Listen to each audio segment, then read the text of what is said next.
Salut gang, je voulais juste vous faire part de quelque chose que j'ai vu à un moment donné dans un livre qui s'appelle Vivre en couple à long terme dans un monde de divorce.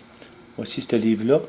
Super intéressant. C'était concernant la jalousie. J'avais déjà fait un message sur Facebook par rapport à ça. Puis ça avait suscité l'interrogation de quelques personnes quand même. Il y a quelques personnes qui m'avaient parlé de ça. Fait que je voulais juste vous lire l'extrait du texte que je trouvais super intéressant sur la jalousie. Puis c'est le chapitre 24, en fait, ça dit la jalousie et ses conséquences. Alors ça dit être protecteur, assurer la sécurité de sa partenaire, la protéger en cas de danger, c'est correct. Mais être jaloux, c'est autre chose. Le jaloux a peur de perdre, il a peur du rejet. Il vit des frustrations et de la colère. Il veut avoir le contrôle, il manipule, il donne à l'autre le sentiment qu'il n'a pas de valeur.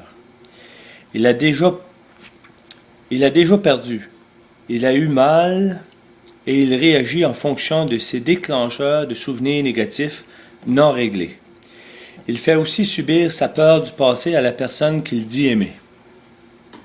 Le jaloux est malheureux et celui qui subit sa jalousie vit un cauchemar. Donc, les deux sont malheureux. De plus, en toute logique, la raison pour laquelle tu es jaloux t'amènera là où tu ne veux pas aller, soit à l'abandon. Car ce n'est pas vivable à être avec toi.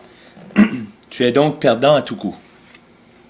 La jalousie n'a pas sa place quand on considère ce qui compose le triangle amoureux, intimité, passion et engagement. J'avais mis ça à un moment donné sur Facebook. Bon, ce fameux triangle-là, pour ceux qui ne savent pas c'est quoi. Je ne sais pas si vous le voyez. Bon. Parce que ce triangle-là, finalement, repose sur le respect et la confiance. Quand tu es jaloux, tu n'as pas confiance en la personne avec qui tu es et tu ne la respectes pas. Si tu es jaloux ou si tu es avec un jaloux, je te suggère de relire ce qui est écrit au chapitre 1 qui porte sur ce que cela signifie, s'aimer et apprendre à s'aimer. J'ai vu tant de ravages causés par la jalousie. Même si tu tentes par tous les moyens de rassurer ton partenaire ou ta partenaire, de lui dire que c'est lui que tu aimes et personne d'autre, il ne te croira pas. Si tu es au début d'une relation et que tu sens que l'autre est jaloux, dès l'instant où tu constates, ne laisse pas ton pouvoir à l'autre. Sans cela, il t'étouffera. Dis tout de suite que pour toi, par rapport à la jalousie, c'est tolérance zéro et que tu as compris qu'une relation qui peut fonctionner que dans le respect et la confiance. Or, quand les deux qualités de base sont présentes dans un couple, la jalousie n'a pas sa place. Au début, tu peux croire que c'est un signe d'amour et en être flatté. Mais malheureusement, tu vas en souffrir et beaucoup. Tu ne pourras plus être toi-même, tu devras agir en fonction du regard de l'autre. Tu perdras ton identité, tu ne seras plus toi-même, mais ce que l'autre voudra que tu sois. Tu perdras tes amis, car il sera jaloux, surtout si tu as du plaisir avec eux. L'autre veut que tu n'aies du plaisir qu'avec lui, jamais sans lui.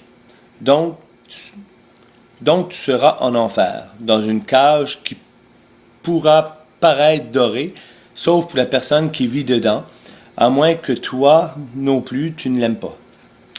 Car peut-être es-tu toi aussi une personne jalouse. Dans ce cas, vous êtes tous les deux malheureux. Un exemple. Un ami ne pouvait regarder une autre femme que la sienne sans qu'elle le traite de tous les noms. Pourtant, tous les hommes normaux regardent les autres femmes, sauf lorsqu'ils sont gays, et encore. C'est ce qui est écrit. Hein? On regarde toutes les personnes qu'on trouve belles et c'est tout à fait normal. Ainsi, ne te sens pas coupable quand cela t'arrive.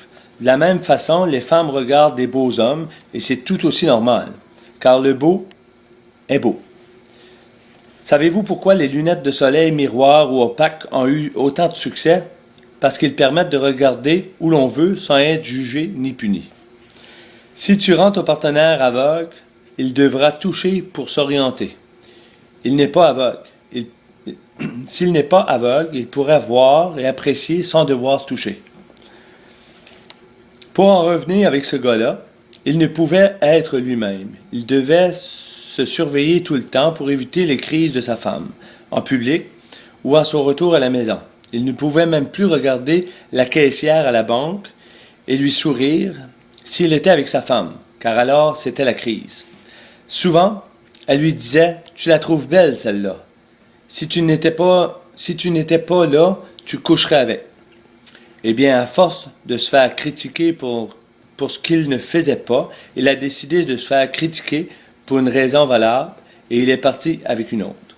Ainsi, ce dont sa femme avait peur à cause de sa jalousie est arrivé. Elle avait peur de le perdre et cette projection a ouvert la voie à cela. Elle l'a perdu. En fait, la personne qui reste avec un jaloux ne s'aime pas. Elle souffre d'un manque d'estime de soi et n'a pas confiance en elle. Elle vit dans la peur, et quand on vit dans la peur, on ne vit pas dans l'amour. L'amour, c'est confiance et respect. Pensez-y. Alors, voici le petit extrait que je trouvais super intéressant sur la jalousie. Alors, tous ceux qui, comme moi, probablement se posent la question, est-ce que je suis jaloux? Ben, c'est ça. La jalousie et l'amour, là, c'est pas un bon mix. Alors, sur ce, bonne fête de journée. Bye.